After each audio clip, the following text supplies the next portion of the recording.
મોરબી સહિતના જિલ્લામાં digital Gujarat portal બન્યું જટિલ પ્રક્રિયા પોર્ટલ। વિદ્યાર્થીઓને મળતી શિષ્યવૃત્તિ તેમના સુધી પહોંચાડવામાં અનેક પડકારોનો સામનો કરી ભણતરનું કામ પડતું મૂકીને દિવસ રાત ઈ-કેવાયસીના કામમાં લાગેલા શિક્ષકો અને વાલીઓ થાકી ગયા છે તેવા આક્ષેપો વાલી અને શિક્ષક દ્વારા કરવામાં આવ્યા છે। ઘણા વાલીઓ આ શિષ્યવૃત્તિને નકારી રહ્યા છે અને શિક્ષકો પણ શિક્ષણ કાર્યમાં યોગ્ય સમય નથી ફાળવી શકતા અને પ્રક્રિયાને સરળ બનાવવાની માંગ ઉઠી છે।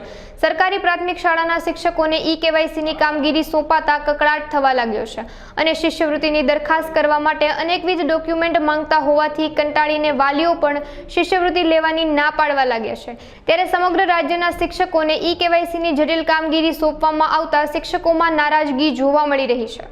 પરમાર મનસુખભાઈ મોહનભાઈ બોલું છું સાહેબ। આપણે આવા ધક્કા એને વારંવાર આપણે શિષ્યવૃત્તિ માટે બે કે ખાતા 0% ખરેખર ખોલવા જોઈએ, નથી ખોલી દેતા, ધક્કા ખાવા પડે છે બરાબર।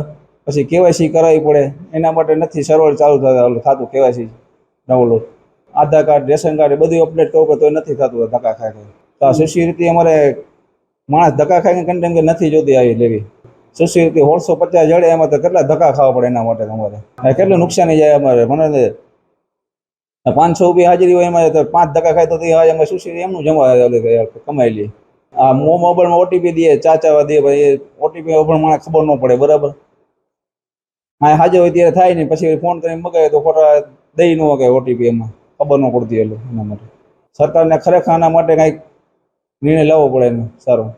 દિલીપભાઈ પરમાર, મારી બેબી એનસી માધાપરવાડી કન્યા શાળામાં ધોરણ 8માં અભ્યાસ કરે છે। એમાં એવું છે, સરકારશ્રી દ્વારા જે પણ બાળકો છે એમને શિષ્યવૃત્તિ યોજનાનો લાભ મળતો હોય છે। કન્યાઓને 1650 રૂપિયા રાજ્ય સરકાર દ્વારા શિષ્યવૃત્તિ આપવામાં આવે છે। આ યોજના અંતર્ગત હાલ જે સરકારશ્રીએ પરિપત્ર દ્વારા સૂચના જાહેર કરેલી છે એ મુજબ સૌપ્રથમ તો એમનું બેંકમાં એકાઉન્ટ હોવું ખૂબ જરૂરી છે। તો બેંકનું એકાઉન્ટ ખોલવા માટે જ્યારે બેંકમાં જઈએ છીએ ત્યારે બેંક નો ફ્રીલ એટલે કે ઝીરો બેલેન્સથી ખાતું ખોલવા તૈયાર નથી અને એના માટે 1000 થી 5000 સુધીની ડિપોઝિટ છે એ બેંક ખાતામાં રાખવી પડે છે। અને બેંકનું એકાઉન્ટ ખોલવા માટે પણ આધાર કાર્ડ ખૂબ જરૂરી છે। તો પહેલું પગથિયું છે એ આધાર કાર્ડ કઢાવવા માટેનું। તો જ્યારે આધાર કાર્ડ કઢાવવા માટે આપણે જે તે સેન્ટરો આધાર કાર્ડના છે ત્યાં જઈએ છીએ ત્યારે ત્યાં ખૂબ ગર્દી જોવા મળે છે અને ગર્દી સિવાય જ્યારે વારો આવે છે ત્યારે ઘણી વખત સર્વરના પ્રોબ્લેમો ત્યાં જોવા મળે છે, એટલે વારંવાર આધાર કાર્ડ કાઢવા માટે પણ ધક્કા થાય છે। અને આધાર કાર્ડ અપડેટ કરાવેલું હોય પણ ઓનલાઈનમાં અપડેટ બતાવતું ન હોય તો પણ એકાઉન્ટ સાથે લિંક ન થયેલું હોય તો સમસ્યાઓ ખૂબ મોટી ઉત્પન્ન થાય છે। હાલ શિષ્યવૃત્તિમાં પણ આધાર કાર્ડ, બેંકનું એકાઉન્ટ અને સાથે સાથે જે તે વાલીઓને એમના બાળકો માટે જાતિના દાખલા અને આવકના સર્ટિફિકેટ પણ જોડવાના હોય તો જાતિના દાખલા અને આવકના દાખલા કઢાવવા માટે પણ વારંવાર તાલુકા અને જિલ્લા એ ખૂબ ધક્કા રહેતા હોય છે અને લગભગ આ એક પ્રક્રિયાનો સમયગાળો 8 થી 10 દિવસ જેટલો રહે છે। અને એમાં અત્યારે હાલ રેશન કાર્ડમાં પણ બાળકનું નામ હોવું ખૂબ જરૂરી છે। એ સૂચના મળેલી હોય જે અંતર્ગત રેશન કાર્ડમાં આધાર કાર્ડ લિંક અને ઈ-કેવાયસી કરવાની પ્રક્રિયા છે એ ફરજિયાત હોય। આજે હું 2-3 દિવસથી શાળાએ મારા બાળકની ઈ-કેવાયસી કરવા માટે આવું છું પણ હાલ સર્વરના પ્રોબ્લેમો પણ જોવા મળે છે, જેના કારણે આજે મારી આ રેશન કાર્ડની ઈ-કેવાયસીની પ્રક્રિયા પૂર્ણ થઈ છે। પણ ઓવરઓલ જોઈએ તો આ પ્રક્રિયામાં 10 દિવસ જેટલો સમયગાળો લાગતો હોય એટલે જે તે વાલીઓ છે એ નાસીપાસ થાય છે અને આ 1650 શિષ્યવૃત્તિ ના બદલે એ એવું ઈચ્છે છે કે ભાઈ આ પ્રક્રિયા છોડો।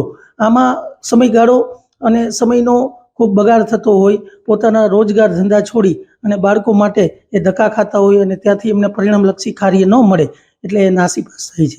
એક પ્રક્રિયા આ પૂર્ણ કરવા માટે લગભગ 3 વખત ઓટીપી આવે છે।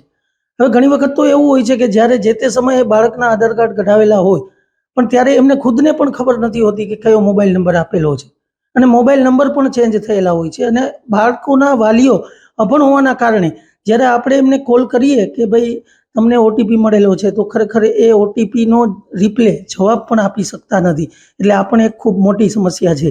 સરકારશ્રીને બસ એટલું જ કે જેટલું બને એટલું આ પ્રક્રિયા છે ખૂબ સરળ રીતે કરી શકાય અને ખૂબ ટૂંકી રીતે કરી શકાય કે જેથી કરીને બાળકોના વાલીઓને આમાંથી છુટકારો મળે.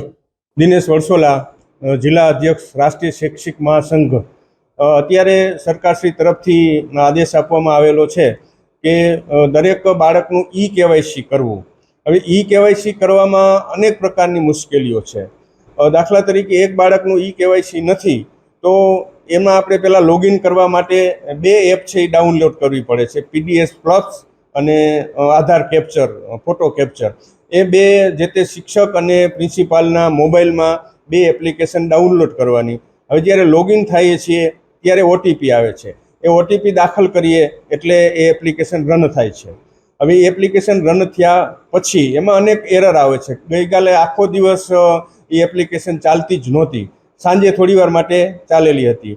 અત્યારે ચાલુ કર્યું તો અત્યારે એ એપ્લિકેશનમાં જે તે વિદ્યાર્થીના જે બાકી હતા એના રેશન કાર્ડ નંબર નાખ્યા તો OTP જનરેટ થયો નહીં અને એમાં નોટ ફાઉન્ડ આવ્યું. ફરી પાછું લોગિન કરવા માટે ફરી પાછો OTP આવે છે.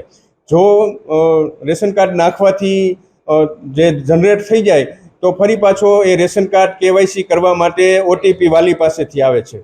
એ OTP આવ્યા પછી પાછું એ ઇન્સ્ટોલ થઈ ગયું તો આધાર કાર્ડ લિંક કરવા માટે થઈને ત્રીજું OTP આવે છે. એટલે 3 વખત OTP વાલી પાસે માગવા પડે છે અને વાલી અભણ હોય છે, ખ્યાલ હોતો નથી. એટલા માટે KYC કરવું ખૂબ જ અઘરું છે. દરરોજ 4 વાગે અમારી પાસે આંકડા માગવામાં આવે છે. તો અત્યારે શિક્ષણમાં અનેક કામગીરી ચાલુ છે. 17 તારીખે સત્રાંત પરીક્ષા શરૂ થઈ રહી છે અને 20 દિવસ બાકી છે.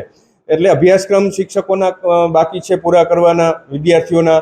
એ સિવાય એકમ કસોટી દર શનિવારે લેવામાં આવે છે. એકમ કસોટીના પેપરો જોવામાં આવે છે.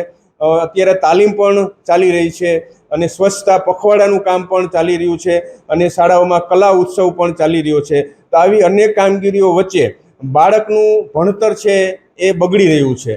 શિક્ષણ સિવાયની કામગીરીના કારણે વિદ્યાર્થીનું ભણતર છે એ સાઈડમાં રહી જાય છે અને જે આ કામગીરી છે એ રેશન કાર્ડ સસ્તા અનાજ દુકાન ધારકોની છે અને ગ્રામ્ય લેવલે VC જેની નિમણૂક છે એની છે. છતાં શિક્ષકો ઉપર આ જે કામગીરીનું ભારણ આપવામાં આવ્યું છે એના કારણે અત્યારે શિક્ષકોમાં ખૂબ અસંતોષ અને ખૂબ રોષ છે અને પોતાનું શિક્ષણ કાર્ય પડતું મૂકી અને KYCમાં શિક્ષકો કામે લાગી ગયા છે.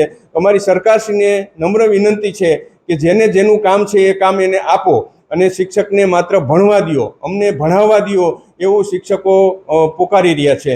તો ફરી નમ્ર વિનંતી છે કે બાળકોના ભણતર ન બગડે એના માટે સરકાર કંઈક વિચારે.